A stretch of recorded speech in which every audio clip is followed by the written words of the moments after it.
Ayo, how you doing today? Welcome back to the channel, guys. You already know I'm D. This is D's Daily DD, which the DD stands for due diligence, right? We always do our homework, we always do our research, and then we execute our trades. And guys, I don't have no crystal ball, right? I'm not your financial advisor or anything like that, guys, but I am a knowledgeable trader with experience, right? I've been trading for a few years now. And no, of course, I don't win everything, not every single time. I don't hit every single time, guys, but I am a profitable trader. I will say that, right? I've learned from my mistakes, and that's what the channel's all about, right? That's why I love and appreciate every subscriber that hits that subscribe button, guys, because I truly want to see you succeed, okay? I truly want you to make money as well and have the knowledge and the power to do this as well, because now, one of the recent facts that I found out is that in the past couple years, retail has only accounted for about 10% of the volume in the market, right, overall. And so now we're accounting for about 20. We're going to probably hit 25% here soon, okay? So that means more people of the retail, the general public, are getting into investing, right? And that's good, guys. It gives you another opportunity, a new, way to make money on the side. You can also have a full-time job. You can do this part-time, full-time. It's all up to you, right? And it is a pay-to-play game, right? Obviously, you need capital to invest, but once you have that capital, guys, you have the new opportunity and the chance to make money, all right? And, today was a rough day, guys. Of course, the market is going to close in 2 minutes. All the stocks were red. I think it was a pretty rough day, nothing pretty to look at. But today is when we focus on the information and the knowledge. Okay, so I'm gonna give you guys some knowledge, right? Hopefully you can take that with you and apply it in your whole life, not just the stock market. Okay, so that's what we're gonna start with right now. But I always forget to say, guys, like, even though I cover these 4 stocks, right, we're gonna go over AMC, we're gonna go over Lucid, we're gonna go over Bitfarms and Loopring, right? I try to mix it up, guys. I don't want to be just a strictly AMC channel, even though I love the stock, right? I want to spread the information out and cover different things, right? So if you want to forward to those, right, if you don't want to watch the AMC part, go ahead and jump to the Lucid part. Go ahead and jump to the Bitfarms part, right, guys? I'm just here to bring knowledge and facts and data and information, and that's all it is, right? And we can have a great time while we're doing it, all right? So yeah, let's switch over. Let's get started. All right. So check this out. What I want to start with, guys, is that you're the average of the 5 people that you spend the most time with, all right? So motivational speaker Jim Rohn famously said that we are the average of 5 people that we spend the most time with. This relates to the law of averages, which is the theory that the results of any given situation will be the average of all outcomes, all right? Salespeople, entrepreneurs, and all successful people know that in order to increase your wins, you've also got to increase your losses, right? Which means you put yourself out there, you take more risks, more chances, and so on. When it comes to relationships, we are greatly influenced, whether we like it or not, by those who are closest to us. It affects our way of thinking, our self-esteem, our decisions, and of course, everyone is their own person. But research has shown that we're more affected by the environment, by our environment than we think. It is ideal to closely surround yourself by positive, supportive people who want to see you succeed. It is also necessary to have your critics, right? According to the study in this journal, tell me what I did wrong. Experts seek and respond to negative feedback. Novices have a preference for positive feedback, but experts want negative feedback so they can make progress, okay? And yeah, like I said, so you're like the 5 people that you spend the most time with, okay? So those are your friends, your family, your mentors, all that stuff, right? You're going to absorb and you're going to feed off each other's energy, in my opinion, right? So I have a small circle, guys. Like, I don't have a million friends anymore, right? I have my good friends and my, the people I trust in my circle, and I want to see them grow and they want to see me grow, guys. And, that's why I appreciate all the support on the channel, because, like, initially, I used to try to help them first when throughout the year, right, with trading and stock information. And now I'm just trying to, help the general public here through YouTube, of course, through the YouTube channel. And like I said, I'm not a financial advisor, so all this stuff is just my experience and my knowledge and my opinions, okay? So yeah, just remember that, guys. Like, be careful who you spend your time with. Like, time is a valuable thing, right? Something else that I've heard in the past is like, okay, if I gave you $1 billion tomorrow, right? Or today, sorry, if I gave you $1 billion today, but I told you that tomorrow you weren't going to wake up, what would you do, right? Would you take the money? Most people are going to say no, right? So that shows you that money is not everything, guys. Your time, your life is more valuable, okay? just wanted to point that out. But yeah, let's switch over to AMC, guys. You know, something I'm gonna point out is this ISIG insignia, right? I've been watching this for a couple weeks. I didn't play it. I've just been watching it. But I kind of was just mapping out like where I would have gotten in and out. It's very interesting, right? So this thing has had a run from $5 to $18 right now, right? So let's go back to the daily or the weekly. Because what I want to point out, guys, is like things can change so fast, right? Just to relate it to AMC, you know, when you have a highly shorted stock like AMC, guys, you know, there's this little dip. What do I always point out? There's a dip before the rip, right? So this thing went from $11 to 20, what was the peak? $21, right? 28, 29 within a span of 2 days, guys, right? So you just don't know what's gonna happen. The price, that's why this is a mental game, guys, right? A psychology game. That's why people say, like, you know, be careful with the chart, the price, because it's all psychological, right? Especially with AMC, where it's highly manipulated, in my opinion, guys. The chart, especially, right? The price. You know, it's just a Jedi mind trick, right? Is what I like to say. It's just a Jedi mind trick. So you have to stay mentally strong too, and don't trade off emotions, right? So what I want to point out here, guys, is that this is what you call a Doji candle, okay? A Doji candle. It's right here. I'm gonna bring some information up. So a Doji candle is the name for a session in which the candlestick for a security has an open and close that are virtually equal and often components and patterns that are virtually equal and are often components and patterns, right? Alone doji are neutral patterns that are also featured in a number of important patterns. Doji formations come in three major types: gravestone, long-legged, and dragonfly. All right, so the one we're looking at right now is this gravestone one, right here. You see that? It looks like this one right here. And this is the daily chart, right? So we're zoomed out. And what I want to teach you guys right here, right? Like, why do I use candlesticks? What do they mean, right? So every candlestick pattern has 4 sets of data that help to define its shape. Based on this shape, analysts are able to make assumptions about price behavior. Each candlestick is based on an open, a high, a low, and a close, right? The time period of tick in a roll used does not matter. The filled or hollow bar created by the candlestick pattern is called the body. The lines that extend out of the body are called shadows. Other people call them, you know, candlesticks, but they're actually technically called shadows. A stock that closes higher than its opening will have a hollow candlestick. If the stock closes lower, the body will have a filled candlestick. One of the most important candlestick formations is called the doji. All right, and this is what I want to point out just real quick. Referring to both singular and plural form is created when the open and the close for a stock are virtually the same. Doji tend to look like a cross or a plus sign and have small or non-existent bodies. From an auction theory perspective, doji represent indecision on the side of both buyers and sellers.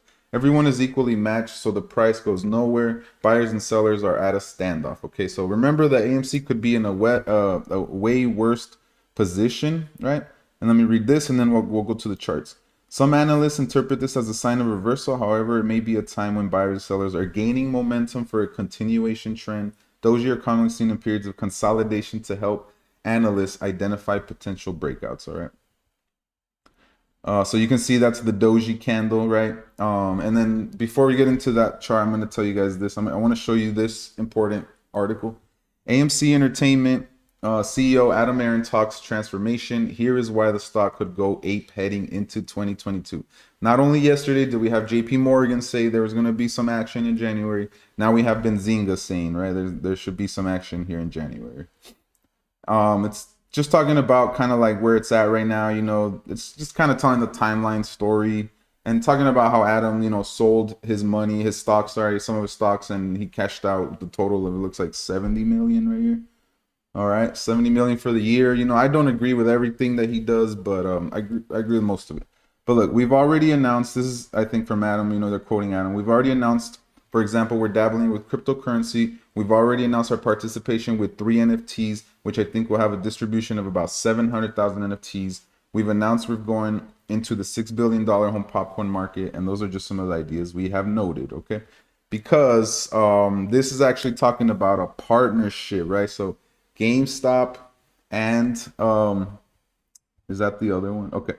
Yeah, there's also a partnership news, right? So GameStop and AMC will be partnering up here, and I'll go over that one. I thought it was this article, but I'll go over that one. But here, this is just talking about the current situation everyone's talking about, right? So this head and shoulders pattern is right here.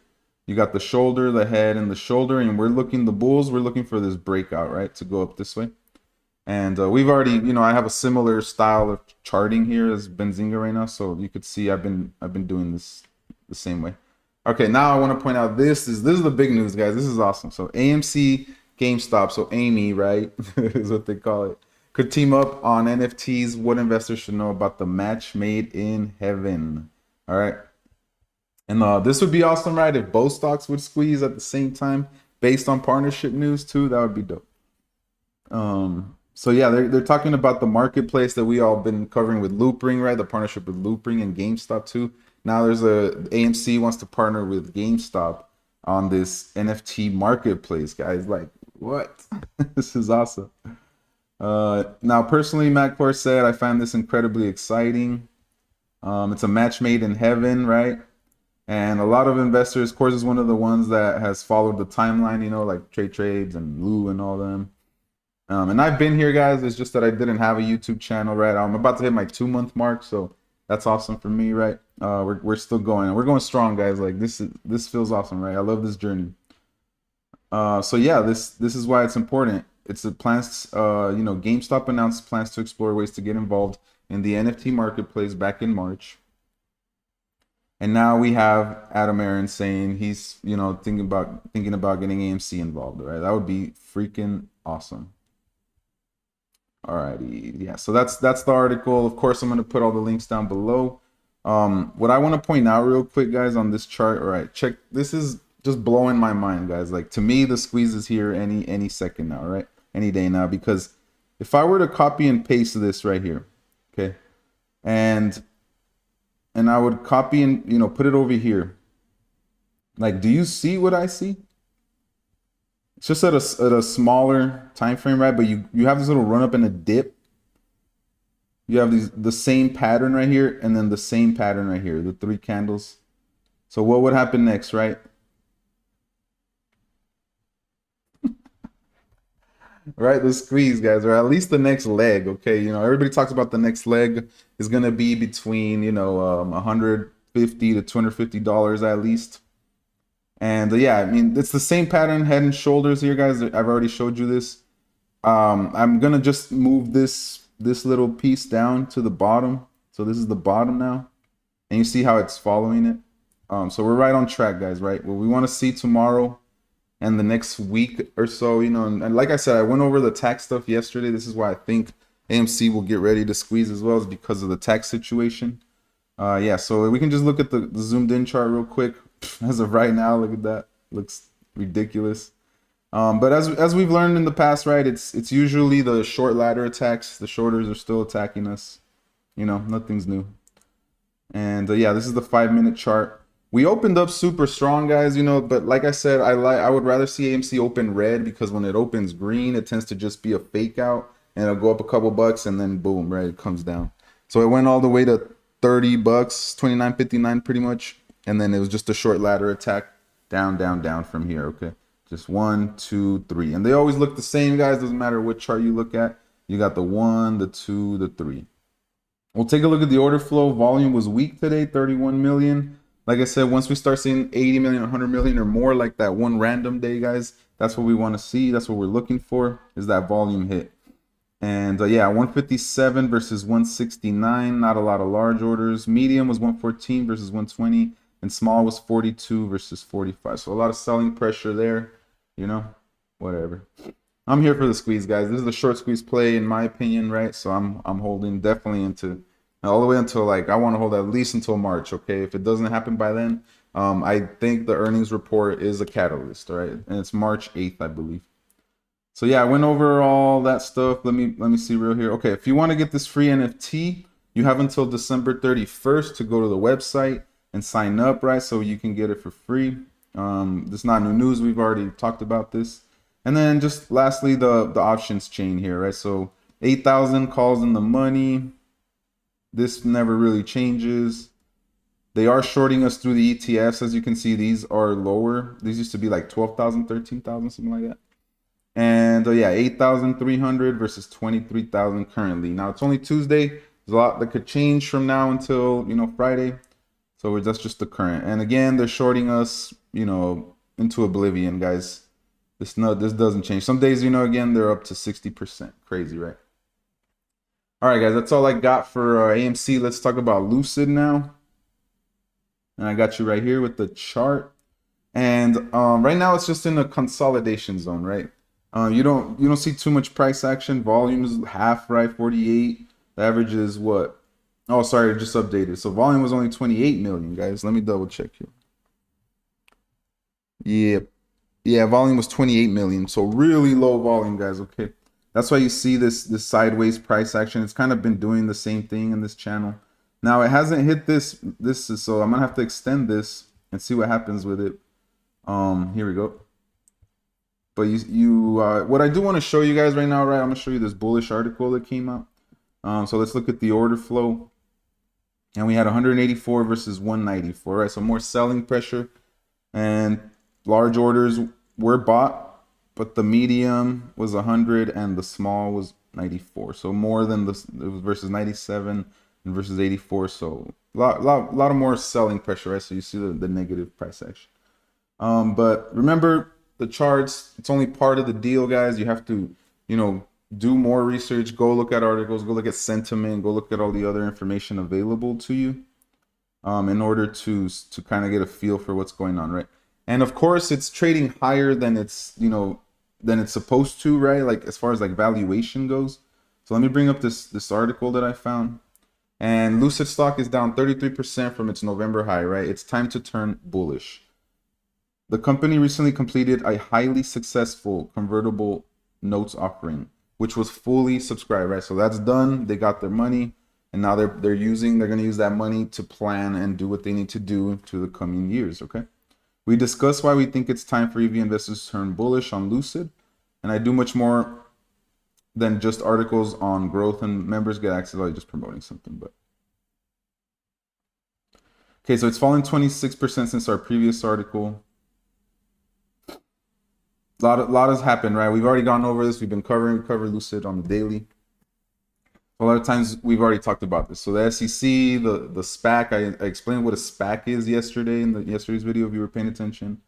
And even though the stock is priced at a premium, we still believe it seems more reasonably valued now, right? Reasonably valued now. I agree with it, right? Like before they didn't have a product, now they have a product and they're selling their product. Moreover, being priced at a premium has not deterred institutional investors from fully snapping up its convertible notes offering plus the options.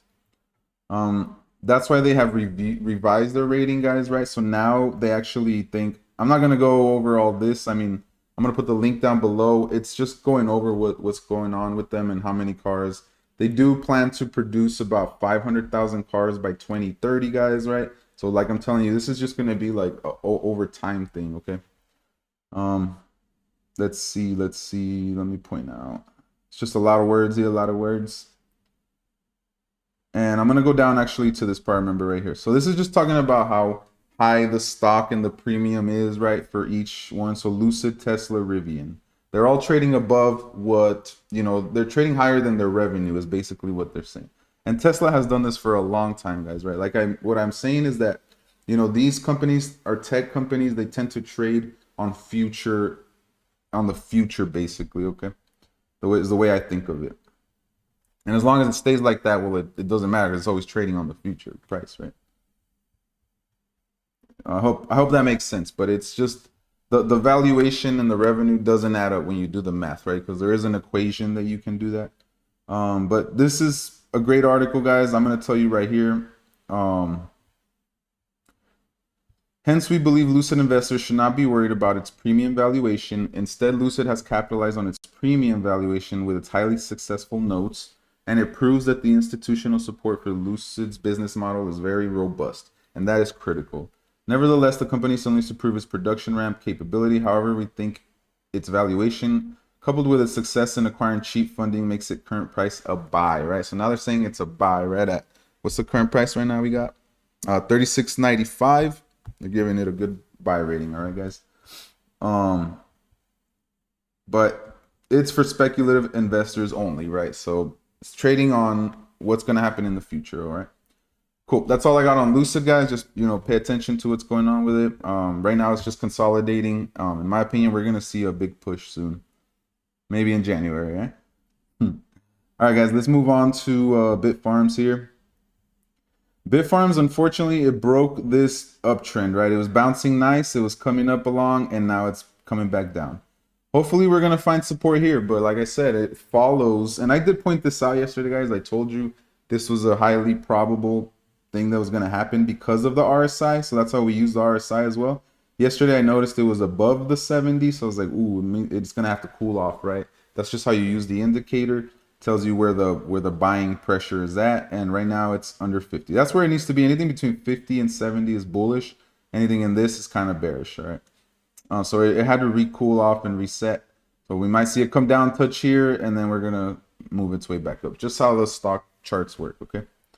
So of course, what we want to see though is maybe a little bit of consolidation, and then we start making our way back up. The whole crypto market again went down in 24 hours. Yesterday was doing great. Today it's down. Just really sucks, and it just follows that, right? Bitfarms, that's the bad part. I'm bullish on it. Of course, I'm still trying to. It could all, of course, just come back and then regain this trend, but we don't know yet. Right now, it broke it, so technically, it could be looking bearish. All right. Let me show you guys this article too that I found, and why I'm still bullish on it going into January. Do options traders know something about Bitfarms stock that we don't? Because there's a lot of them that are calling for $10, okay? By January 21st, $10 call option volume is heavy. So that's what we're looking forward to, right? A lot of times, these big investors, they kind of know information that we don't, right? I don't know, but it seems like it. So they always get the flow and they always get in before the rips. And they're expecting this thing to move higher, all right? And I do as well. I'm holding my shares, guys. I have a lot of shares that I'm just sitting on because I look at this like I want to see the next crypto run and see where this ends up as well. All right, guys. Cool. Let's move on to Loopring. Okay. Loopring today is kind of weakish, right? It's at 212. Not blazing, right? It's just kind of going sideways too. But the whole crypto market fell down, guys, right? So volume's a little bit low, like you see here, 363 million. The market cap's hovering right there between the 3 billion mark. More buying, guys. People keep buying because we know what's coming, right? This is the time, in my opinion, to accumulate as much coins as you can. And as you can see, that's what people are doing. This used to be as low as like 11 days, 14 days. The typical hold time, guys, is now increased to 25 days. That's what you want to see, right? I'm going to point this out here again. This is the pitchfork, guys, and it's following it perfect right here, okay? I also added this Fibonacci channel, right? It just kind of gives you the pricing of where you would expect it to go to. So right now, that's what we're watching. This is a macro scale. This is the 1 day, a daily chart. And you just start from the bottom and you get the top, right? And then it's, as you can see, it's going to guide you a little bit and see where we're at. So it's still, kind of trading at that 210, 220 level, 230. Just bouncing around there. We need a big catalyst to come in and push this thing, which is AKA the NFT marketplace, that we're waiting on. All right. And the other thing about Loopring, check this out. How does the entire Loopring ecosystem fit together? If you're a visual learner, check out this awesome infographic put together by someone from our amazing community. It's just, here's the wallet, right? Here's talking about the layers. This is Ethereum level 1. This is Ethereum level 2. So they have two wallets basically, guys. So one built on the L1 and one built on the L2. The one you want to go for is the L2 because it reduces the gas fees. You're not paying the level 1 fees and all that, right? This is their new wallet, the counterfactual wallet, okay? How does the entire Loopring? Yeah, right here is what we're going over, okay? Yeah, so pay attention to that. If you want to learn, kind of study this, gets you a better idea of what the smart wallet does, right? Right. And yeah, guys, that's pretty much all I got. The last thing I want to point out here, there were more than 100 different versions among the 86,000 Spider-Man NFTs that only AMC offered for its mid-December first day, right? Some versions are more rare than others. I am told that one of those NFTs just resold for $16,900, guys. Boom, right? NFT business, guys, in 2022 is going to be the same. It's going to be awesome. And that's what they're talking about getting involved in the NFT marketplace, right? That would be freaking awesome, guys. I would love that. All right, guys, there's all the information. Thank you again for watching, for spending your time here with me, no matter where you are. We're growing fast, and I'm loving the community. And yeah, guys, I mean, stay positive. Learn as you go, guys. Right, it makes you a better trader for the future, so you can make better decisions when you're trading. And yeah, that's all I got for you guys. So thank you. I'll catch you guys tomorrow. All right, see ya.